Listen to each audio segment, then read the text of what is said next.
Hello, everyone. My name is Jose Torres, and I'm a student at the University of Texas at Arlington. I want to welcome you to my review of Alan Deutschman's Walk the Walk, the number one rule for real leaders.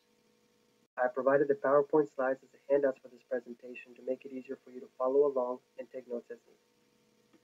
According to the author's website, in addition to Walk the Walk, Alan Deutschman is the author of other works to include The Second Coming of Steve Jobs, Change or Die, and A Tale of Two Valleys. He has over 22 years of experience as a journalist, a Silicon Valley correspondent for Fortune, a senior writer at Fast Company, a columnist for GQ, a contributing editor at Vanity Fair New York Magazine, and has been the keynote speaker at leadership conferences for organizations such as General Electric and National Public Radio. The purpose of this book was to illustrate how effective leaders from various professions must lead by example to be successful. The book also serves as inspiration for developing leaders to reflect on priorities by illustrating what happens when people do and do not walk the walk.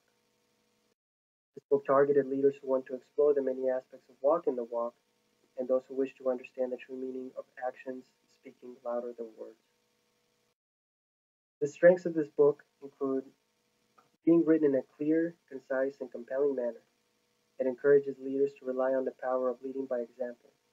It challenges leaders to choose one or two principles they think should come before anything else, and most importantly, it illustrates colorful examples of leaders who relied on the power of their actions and those who did not. The book also displays a few shortcomings.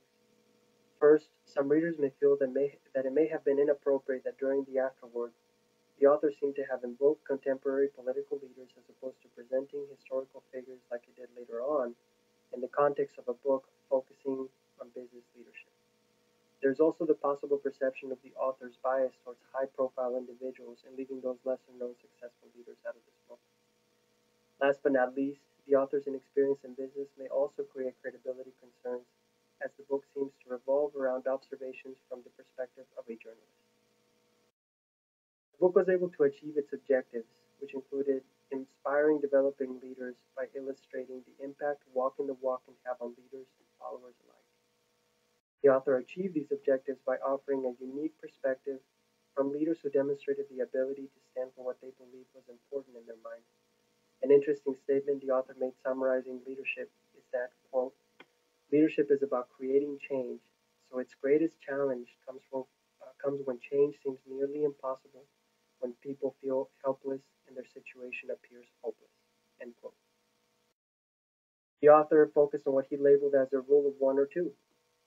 This rule centered on the need for leadership to rank two main values and stick into those values. The author provided many examples of those leaders who stuck by their two most important principles, relying on their actions to be their voice. Some of the examples included the case of Martin Luther King Jr., who valued nonviolence and equality as his two most important principles. Herb Kelleher and Colleen Barrett of Southwest Airlines focused on employees first and profitability.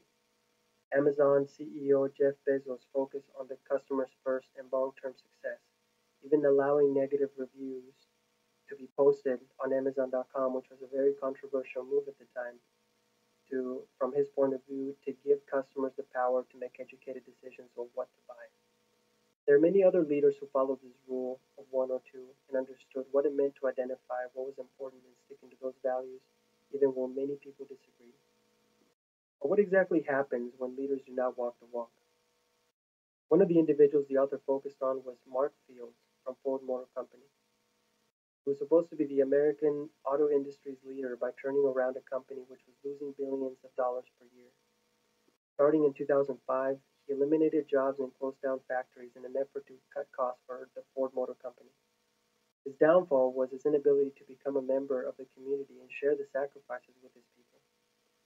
In the midst of all these cuts, he would fly on the company's private jet every weekend from Delray Beach, Florida, where he lived with his family, to Detroit, Michigan. How is a leader supposed to build trust and credibility with this type of behavior? The book offered valuable insight on leadership. I would definitely recommend it to the developing leaders of all professions looking for inspiration on how others practice what they preach, regardless of the many challenges faced along the way. This concludes my presentation. Thank you all very much for watching.